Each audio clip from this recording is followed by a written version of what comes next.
and the crunch of the slaw. It's just really a tasty dish.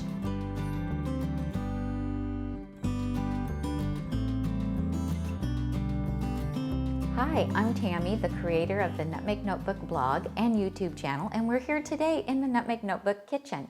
I share recipes that are whole food, plant-based, no oil, no sugar, and very low in sodium. But don't worry, everything tastes delicious.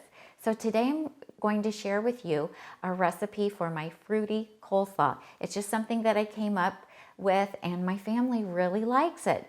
I've also made it for our weight loss classes that we hold here in the Sacramento, California area.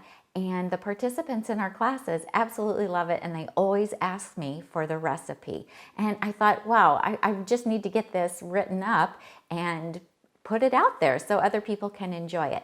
So first we're going to be making the dressing for the coleslaw. And I have a fabulous recipe on the blog for a creamy balsamic dressing that has become really popular. People tell us often that it's their favorite salad dressing. And it just happens to be very low fat, and also you can make it without any nuts. So that's really nice for anyone who is watching their fat intake. Now this one uses a white balsamic instead of the traditional dark balsamic, because for the coleslaw I don't want that dark dressing that the regular balsamic would make. And so the white keeps it nice and light, which makes the coleslaw really look bright and beautiful. So the base of this is going to be beans. And these are cannellini beans that I'm using. You can either use a box of cannellini beans or you can use a can of cannellini beans. Now the box is 13.4 ounces. I think the can is a little bit bigger than that, but it's fine. It works great. So we're just going to rinse and drain the beans. And I'm using the beans in place of using cashews. And so it keeps the fat content down, and there's nothing wrong with cashews. You could use cashews if that fits well into your diet. Then we're going to add some dates, and these are medjool dates, and I'll show you here what they look like. And you can add 2 to 4 of them. I have 3 in there that I'm adding, and I just wanted to show you this little piece that's on like the stem end of it. We don't want that. So you're going to want to pick that off and discard that. And then you also, if the dates that you have purchased have not been pitted, you need to pull it open and take that pit out, which kind of looks like a little nut. And it's always a good idea to count how many dates you're using and then make sure that that's how many pits you have discarded before you start making the dressing. Then also I like to use a little bit of mustard in this, and this is a no salt added mustard by Westbrae. It's stone ground, has really great flavor, and you won't miss the sodium. Okay, so we're going to add that.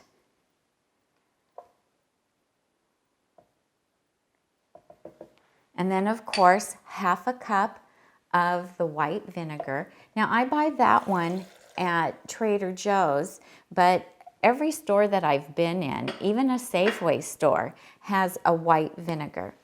Also, a little bit of seasoning. Now, I'm just using this Mrs. Dash. It is the garlic and herb that's salt-free. If you don't have that, that's okay. Just put in a couple of garlic cloves, 2 or 3, whatever suits your taste. And if you have a little bit of onion powder, you could add a little bit of that in there as well. And then 1 cup of whatever your favorite plant milk is. And that could be just whatever kind you use. It could be oat, it could be soy, it could be almond. It's whatever kind you like. And that's it. And then we're just going to blend this up until it is smooth and creamy.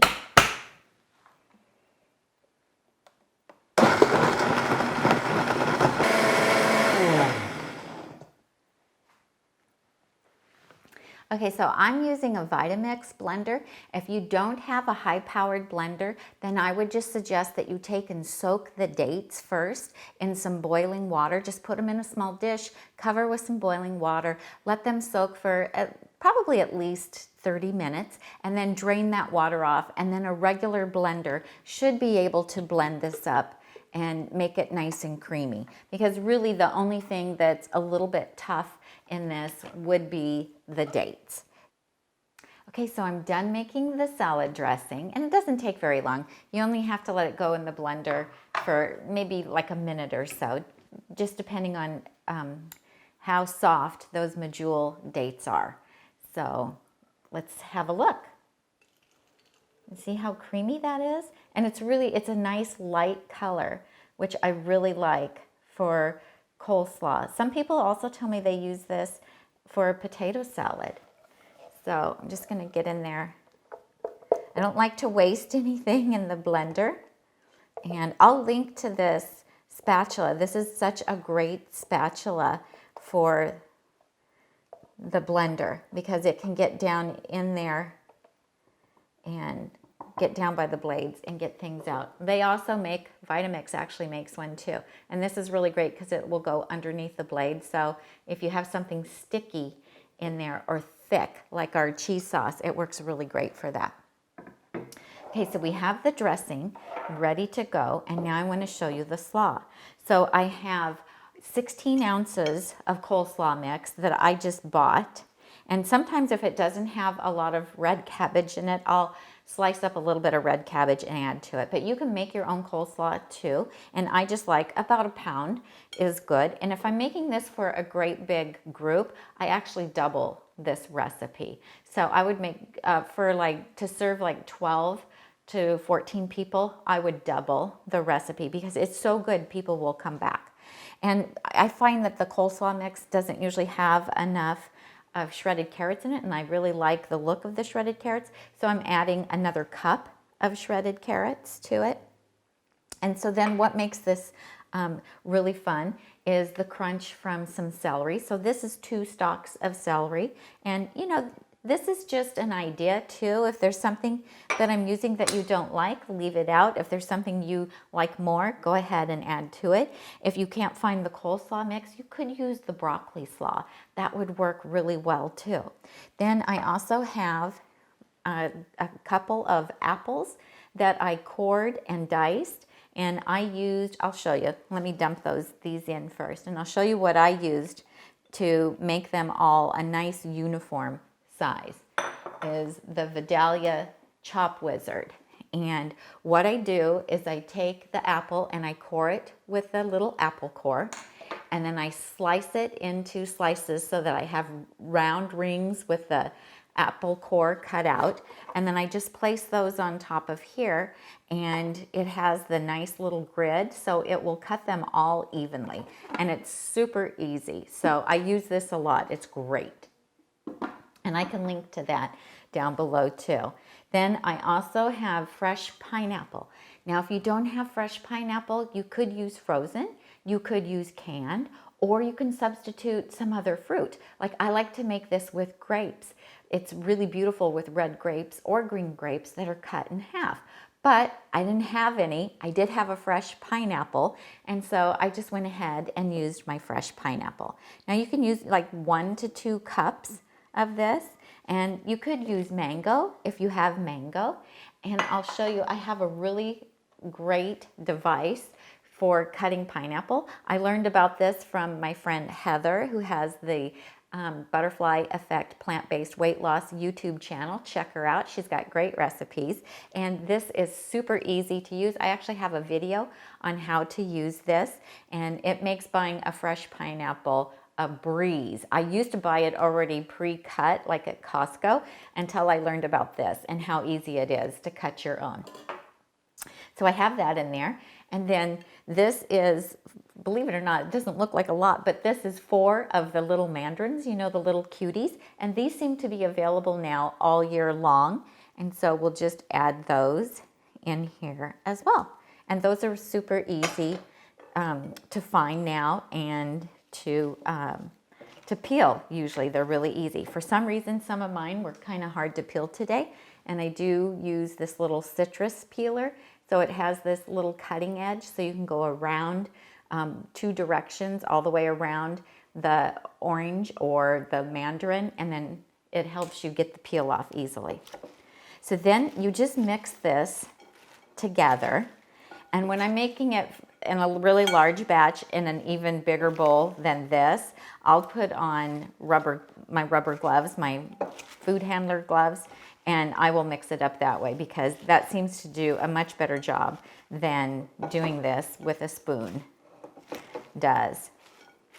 Now, if I was serving this right away, then I would go ahead and add all of the dressing that I want for it and serve it. But because it's just Tom and I during this pandemic and we cannot eat this all in one day, then what I'm going to do is I'm going to put some in a smaller bowl and just add enough dressing to it for now. And then I'll put a lid on this bowl. This bowl actually comes with a really nice lid, and I'll put a lid on this. And that way tomorrow we can have more slaw and we'll just add the dressing. But you know how once you add like vinegar, a vinegar dressing, it starts breaking down whatever you've added it to, that because of the acid. And so then the slaw isn't as great the next day. Now, how much dressing you want is kind of an individual thing too. So you can add as much or as little as you like. And I'm fairly generous with the dressing. And I'm just going to stir it up. And then one thing that I really like to add is a little bit of celery seed. I like the flavor that it adds, and celery is a little bit higher in sodium just naturally, and so it adds kind of a nice little salty flavor to the coleslaw. Plus, I just think it looks really pretty. Okay, so I have this all stirred up, but I just want to put it in a dish where you can see it a little bit better.